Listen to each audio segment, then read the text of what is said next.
Right, so just on my way to the gym right now, testing out the 24mm f2.8 ultra compact G Sony lens. That's a mouthful. So far, field of view actually looks pretty good. This is fully extended. This is very close, and this is kind of, my arm is extended, but not too much. And this is just a regular ZVE-1 microphone. So this whole setup is just extremely lightweight. F2.8 aperture, because why not? Get that beautiful background blur, which is really the best reason to use anything wider than an f4 aperture, like an f4 zoom lens. This is just the standard stabilization, which I find standard stabilization is acceptable when you're vlogging. Are we on standard? Yeah, we're on standard. So this is the active stabilization. Now it's getting a bit too close. This is like a 27mm. So you're pushing that 28-30mm. Still doable though. Still very doable, but you have to hold your hand just a bit further out, and this could get tired. 1 second, gotta cross the street.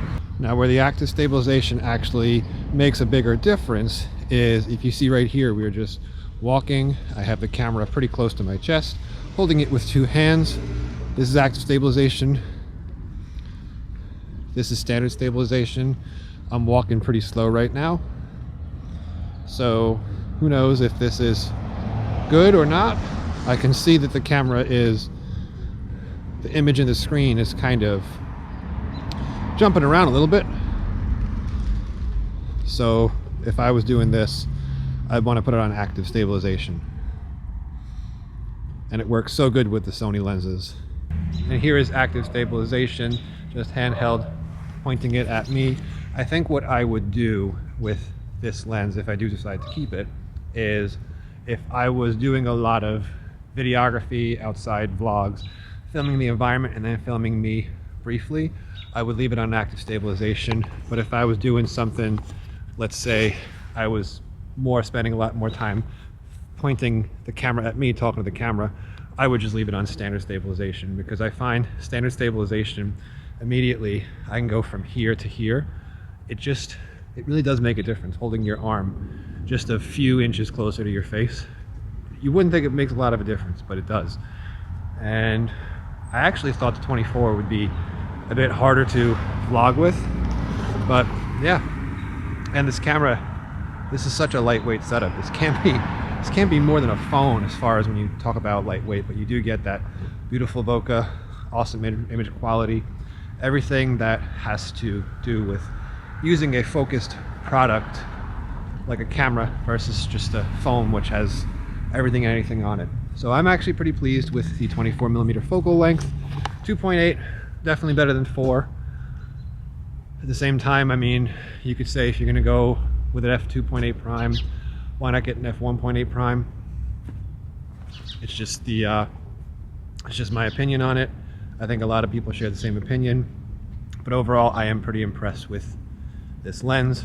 It is definitely wide enough if you're 6 feet tall and have relatively long arms. Definitely wide enough to just vlog. No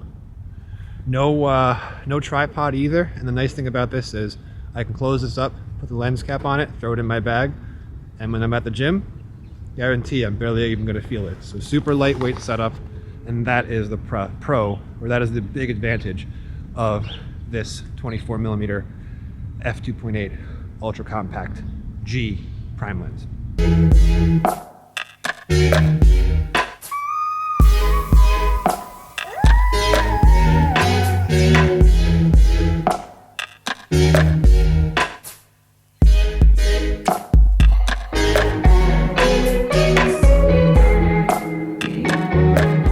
Okay, so pros of using this lens when you're out in the field.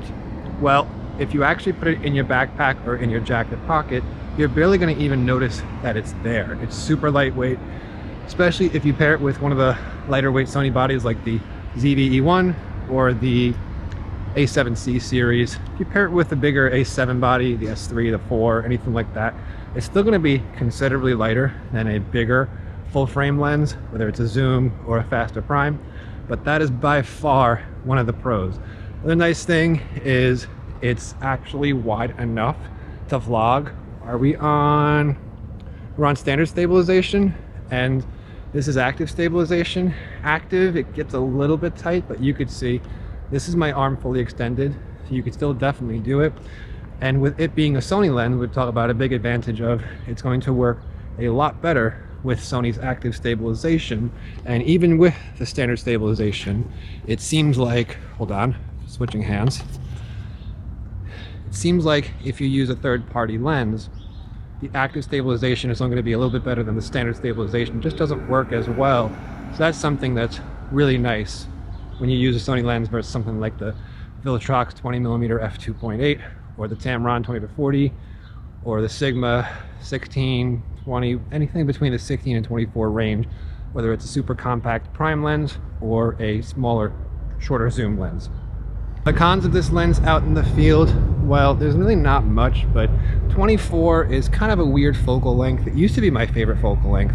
Probably still is, just because it can do everything that I needed to do.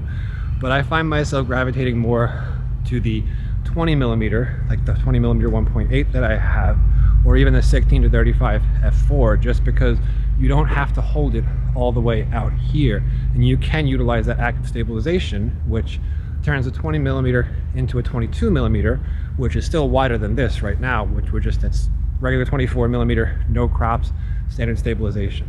With that being said, because it's going to be tough to use essentially 27mm lens when vlogging, every time you turn the camera around like this, you're going to have to remember to go into the menus and kick it on active if you want somewhat smooth footage, even with this first party lens. Whereas standard, this is what you're seeing standard right now. It's not bad, but definitely is a bit more jumpy. So when you take all of that into account, and then you figure that the 20mm 1.8, while it is definitely heavier, it's not much more expensive. You're talking 600 to about 800 or 900, but you are going to get that f1.8 aperture, and you are going to be able to do things like crop in. I use the 20mm exclusively for my indoor content. You still get that nice blurry background. Even with that crop, the depth of field is going to be equivalent to an f2, f2.1, which, personal preference, I think f2.8 is plenty for background blur, low light. Anything below f4 or up to f4, totally fine.